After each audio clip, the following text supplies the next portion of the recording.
Welcome back to the channel. Time for race number 7 of the World Tour. Frustratingly, another one that I missed. I came down with a stinking man cold and I was wrapped up in bed when the race started. It's so annoying. I've missed the races for varying reasons, but this one I really wanted to get on, make sure I got to the halfway mark doing half the races that I needed to at least, so I didn't feel like I was in catch-up mode. But frustratingly, I missed it. It lasted a few days. You might be able to hear it still in my throat and when I'm talking now. But how annoying is that? But let's take a look at the race from the guys that sent in their videos. Race number 7 is 2 laps of Innsbruck ring. That means twice up the leg snapper. That'll be interesting to see then how that holds the groups together, especially the second time up. I think it will have a bit of a split in the groups. But we got Kenneth here in the DCAT. We also have a Mott in the DCAT. I can see Ahu Gavin, M Pierce, O'Hanel, Rebel Spawn, G Fatbike, N Ruddlesden, Neil Brandon. It's moving around quite quickly there. That is the DCAT. In the BCAT, we have PZZU, relatively big BCAT group there as well, along with Chris Waring's video of the BCAT too. So we've got Jonesy, John Kerr's riding in with the Bs today, the only ACAT we've got riding. Chris Jupp, M Way, Chris White in there as well. And then we also have, that's Kenneth, we've seen Kenneth already. We have Jonesy recording the BCAT as well. So you've only got videos of the Bs and the DCAT group today. Let's see how that pans out as we go along. Really early on in the race then, just over a minute gone, I can see that Chris Jupp has been up at over 6 watts per kilo out the front. It's just sort of Noel's trying to match up at nearly 7 watts. M-Way also up in the high watts. Everyone's trying to match. I don't know whether this is an attempted breakaway from Chris to break away early, or whether it's just one of those racing things that happens. But you can see the group behind trying to put out some high level. Let's jump over to Pavel, sort of coming into a line out the front. Will that breakaway work? I don't know whether Noel's, it might have been a pre-planned attack with Noel and Chris, seeing if they can hold away, but it looks like that group behind them is going to group up together and reel them in again. Coming up to 5 minutes in, this B group is back together again. It did take a little while longer actually. They kind of held a 2-second lead for a little while, but all back together again. Now, going over to the DCAT, this has become slightly more strung out on this little bit here. They have been very, very grouped together, the DCAT. Most of this race through, I think there's someone slightly further off the back there, possibly. I can see a yellow dot in the top right-hand corner. I don't know whether that's someone with a dropout. Latic's asking whether I'm not on. No, sorry, full of cold on the day of this race and still in bed. But pretty much together. I wonder if this will come back together now. I would think it would do. It's quite a big group. No one's putting out some massive watts at the front to kind of make a breakaway. It does look like it's going to come back together again, as we see it from this point of view as well. BCAT about to start the fun of the leg snapper. You can see John's gone off the front. As expected, he's got a 10-second lead already. I see orange numbers of the watts per kilos going there. We've got Chris Waring going off the front slightly here. Jonesy putting out orange numbers, some big numbers. I guess this is the chance to make a bit of a breakaway if possible. Jonesy going for it, over 10 watts per kilo. Anyone can match behind, can they? Chris also putting out orange numbers for a second there. Chris Jupp just behind. Let's see if we can change camera angles slightly. Let's see people chasing. A couple of people throwing feathers down. Chris White going for it as well. Jonesy still in the orange numbers out the front. It's going to get over their leg snapper, probably ahead. A huge gap, 10 seconds nearly on Chris Waring now already. He's caught up with John at the front as well, has he? Is that right? He has. He's caught and overtaken John. That's an incredible effort. Incredible effort to make that gap. That's amazing. And we can see Pavel still fighting to get up there. Go on, mate. You can do it. Keep pushing. What have we got on the down slope going down here now? This has definitely split the group as kind of expected. So Jonesy with John out front. Chris Jupp, Chris White in that kind of group behind. With C Waring and M Way here. And then there's a 7-second gap back to, I think that's Noel Slevin back there, and PZZU 13 seconds back. So that has definitely split the group, as we can also see the DCAT have hit the climb now as well. How is this going to split it? Kenneth doing well. He's in sort of midway in the pack. N. Roddlesden is that the first place? Possibly. You know, O'Haney up there. 6-second lead. N. Roddlesden just behind. A. Hugavine also. S. Corbin. But this is definitely splitting this group as well. Let's see it from A. Mott's point of view. Is in that group at the front, just ahead. Who's going to be the first one over? I think it's going to be O'Haney. Just about some... This is just red numbers for everyone, or red effort for everyone up this hill.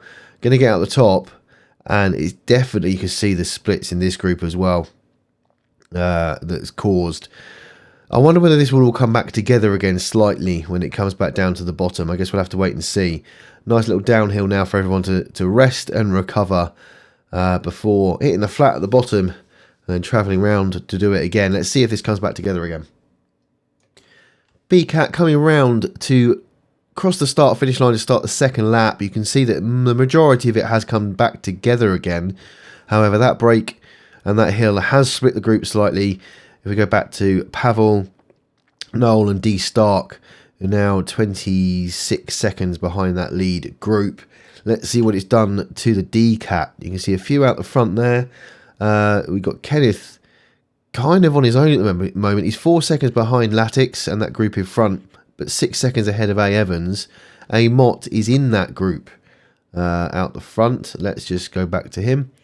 In this group here, it's got S. Corbin, N. Roddlesden, O'Haney, A. Hugavine, and Latix in this group here with a bit of a group, a bit of a lead now. You've got A. Evans and M. Pierce behind, 10 seconds behind. I. Ferguson, Neil Brandon, G. Fatbike in a group behind them as well. So that it's definitely had more of an effect, that hill, on the DCAT group than it did on the BCAT group. That's for sure. So the BCAT still working together then. No further attempted breakaways that I've seen. And this group, being larger than the group behind, have managed to get a 55-second lead behind the three of the guys that are working together slightly further back. If we head back to the Ds, slightly more strung out on the road. O'Haney's kind of pushed ahead by 2 seconds, and then we've got this group back here, still with a 6-second lead over M. Pierce and A. Evans, and then 32 seconds back to a couple of the other guys. I wonder if this will slightly group up again before heading towards the climb for the second time, which will inevitably just split the group anyway. Both Jonesy and Chris Waring have slightly fallen off the back of the group here, having to put down some red zone efforts to catch up, but they do get back into that group, working together towards the final climb. Let's have a look at the DCAT, how they're getting on. That's Kenneth off the front. I wonder whether you can see more of the group here. Kind of grouped together. More of a line on the road rather than a blob, but definitely all still together. Time for the fun of the final climb. Chris Waring leading the BCAT at the moment, slightly further ahead. Let's see where the numbers come from. John's well out ahead. He put out a 13 watts per kilo effort about, I don't know, a couple of 100 yards before the bottom of this climb. You see Jonesy going for it as well. Let's head over and see his view. Out the front, Chris Jupp hanging on just behind Jonesy again. The second time around on this climb. Huge orange numbers. I wonder whether he can get over the top and get that breakaway to stick this time. Chris Jupp not doing too badly behind. Chris White as well. See wearing M-Way, all putting out big efforts to try and keep up and keep that gap down as much as possible. Try and catch up with Jonesy at the front, who does go over the top. Here he is going over the top, enjoying the way down. Let's see if he can hold a bit of a gap down this hill, or whether someone will that gap will close like it did the last time round. A huge effort again though. Orange numbers all the way up that climb. 23.6. Oh, that's the sprint, not the climb. Thought it'd be a bit too fast for that climb. But that gap holding about 6 seconds at the moment to M-Way, C. Jupp, C. Waring 7 seconds, A. Kerr, and then C. White 17 seconds back as well. He's putting out a lot of effort to get up that hill. Let's go and see Pavel hitting the bottom of that. So we've got the three riders that were together. This has split the group slightly as well, slightly further. Keep going, Pavel. Come on. Noel and D. Stark. Slightly pulling out a slight lead on this group, on this climb as well. And the D-Cats haven't quite made it to the bottom of the climb yet. Here are the D-Cats at the bottom of the climb then. Hainel goes for the first. He's got an 11-second lead. I missed that. Pulling out ahead of everyone. N. Ruddlesden nearly at 6 watts per kilo, as is A. Hugaveen. S. Corbin at 4.5. Is this going to split the group as much as it did the first time round? A. Mott trying to keep up here. 5.6 watts per kilo. 6.3 going past M. Pearce on that hill. They must have caught then. I missed that. M. Pearce caught up because they were in that little group behind. Must have caught before hitting the bottom of this climb. A. Mott powering up this hill. Let's see this from Kenneth's point of view. Slightly further down the hill. I think Hainel, A. Hugaveen and then Ruddlesden are going to be the first people over, with Latix as well. Got that 15 to 16 second lead. A. Mott and S. Corbin 13 seconds in that little group there. And then M. Pearce, Kenneth, A. Evans a little bit further back. As the D-Cat make their way down the hill, the B-Cat are in the final 1.3 kilometres straight and flat from this point here. Is anybody going to go early? We've got Chris Jupp, Aker, M-Way, Jonesy, C. Waring in this group with a 30-second lead over Chris White and Colin Moore. As they go, Chris has gone, Jonesy's trying to match. Jonesy's up at 15 watts per kilo. Chris trying to match. Can't quite see what's happening in this view. Let's drop back slightly. Big numbers from M-Way as well. Chris Jupp, Jonesy, Aker and C. Waring not quite matching it. So let's head back to Jonesy. See if we've got John well off into the distance racing as an A-Cat rider. But we've got Jonesy here. So that split the group. Backed off definitely. 700 metres to go. Chris Jupp only a second behind, as is M-Way. But it might have created that gap to keep Chris Waring and Aker off the back here. M-Way's gone through, as is Chris. I see the fire on the ground into the final 500 metres. Who is going to go first out of this group here? This could be good. M-Way, 6 watts per kilo, backing back off again. Chris doing the same. Coming into the final 300 metres. Who's going to go first? It's like that waiting game. I think the guys behind are probably slightly out of it. Orange numbers from Seymour and C. White, but Chris Jupp goes for it. Orange numbers, 9.3 watts per kilo. Has that done enough to win the race? Jonesy trying to match it. It doesn't look like he can. So Chris Jupp wins it. Jonesy in second. M-Way third. We've got Chris Waring coming over the line ahead of Aker. And we go back to Pavel. 1.1 kilometres from the end. It looks like Seymour and N. Slevin and D. Stark have got a 2 seconds lead. I wonder whether Pavel can catch them. Come on, Pavel. The pain on Pavel's face. You can do it. Let's have a quick look over before and seeing how the D's are coming. O'Hainel's got that 6 second lead over N. Ruddlesden, Latix, A. Mott, A. Hugaveen all riding together here, with Kenneth slightly further behind. I think the win will come from that group in front. Let's see if Pavel can catch that group. He is. Those numbers are coming down. Keep going, mate. 700 metres to go to the end. Not far. Keep pushing. Let's have a look and see if anybody goes on this group. They've got a little way to go. 1.7 kilometres still to go for the D group. They've got a 20-second lead over Kenneth and then back 50 seconds to A. Evans. Unfortunately, the rest slightly more spread out. Neil and I. Ferguson together at the back. How's Pavel doing? Unfortunately, that gap's open slightly further out again as N. Slevin and D. Stark look like they're going to take the next couple of spots on the race. Great racing, guys.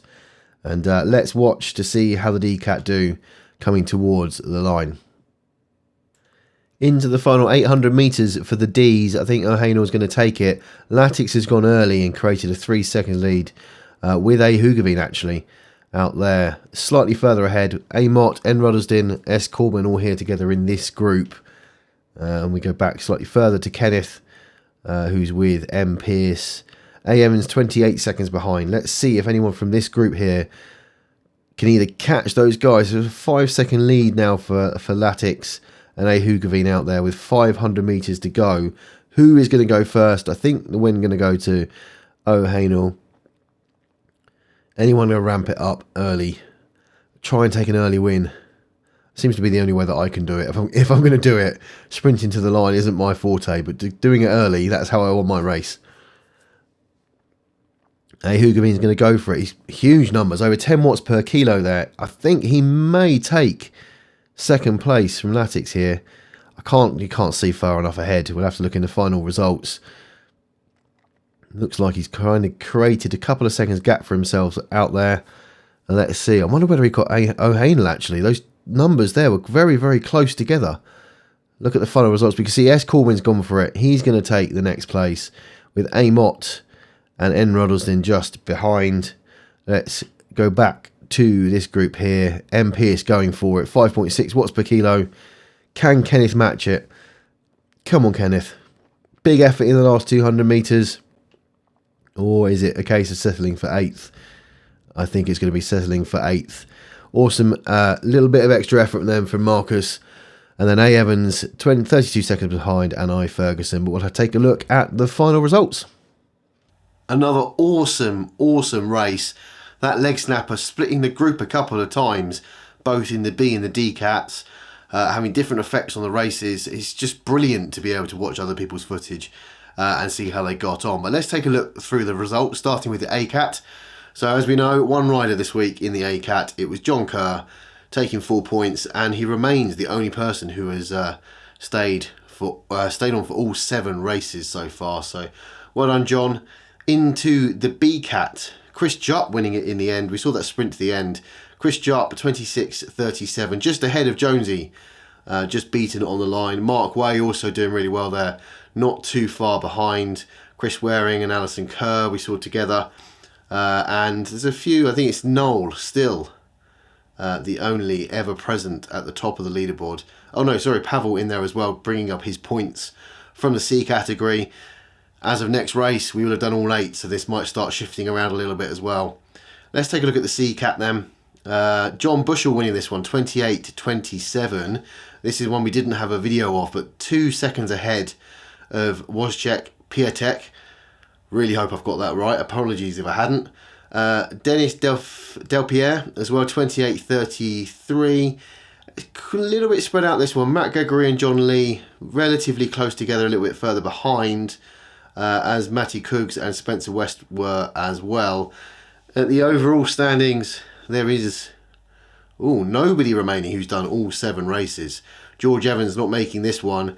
So as I mentioned a minute ago, once we get to the 8 races, this is going to start moving around quite a lot. On to the D-Cat then. We see A. Hugaveen did win that one on the line ahead of O'Hanel, caught there. Also our very first flag of the series. That's interesting. 2.83 watts per kilogram. Latix not too far behind. We saw trying to catch towards the end there, 30 minutes 12. Scott Corbin and Andy Mott were relatively close together, as was Nick Ruddleston. We saw the sort of gaps open up as we went over that second climb.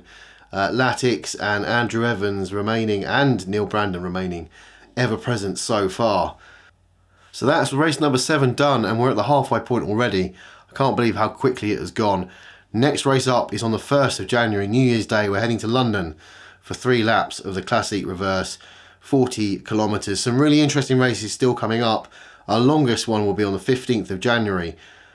We do 5 laps of the flat route in Watopia, which is 60 kilometres. Still got that climb up the Watopia Alpe de Zwift on the 19th of February, and we finish up on the 3 laps of the Champs-Élysées on the 2nd of April. So lots of races coming up for multiple points in some of them as well. Really hoping that I get onto those ones. I'm gutted I missed this one. It's something I keep saying. This one was just totally out of my control. I couldn't have ridden if I wanted to, annoyingly. But I will aim my best to be there this Sunday for the next race. Great racing, everybody. As I said, I always say this, I love watching everybody else's races. Keep sending in your videos of these rides because it's great to be able to share it with the rest of the community as well. Talking about the community, channel members going up the screen now. Thank you so much to you guys for your support. If it's something you're interested in, head over to buymeacoffee.com/target 2.5. link in the description below, or just hit the join button on YouTube, whichever side that is. You'd think I'd learned that by now. I think it's this side, is it? I've probably got that wrong. But yes, our rides over this Christmas period are going to remain the same. Tuesday Trundle on a Tuesday night, 7:30 UK time. Race 6:30 on Thursday nights UK time. Saturday will be our usual banded group ride as well. So they'll continue as normal. If you want to come along to those rides, everybody's welcome. Perfect for beginners as well. Come along and chat on the Discord and get to know everybody. And the links to all of those rides are in the description below. But that is the end of this video. If you have enjoyed it, do hit like and subscribe, and I'll see you on the next one.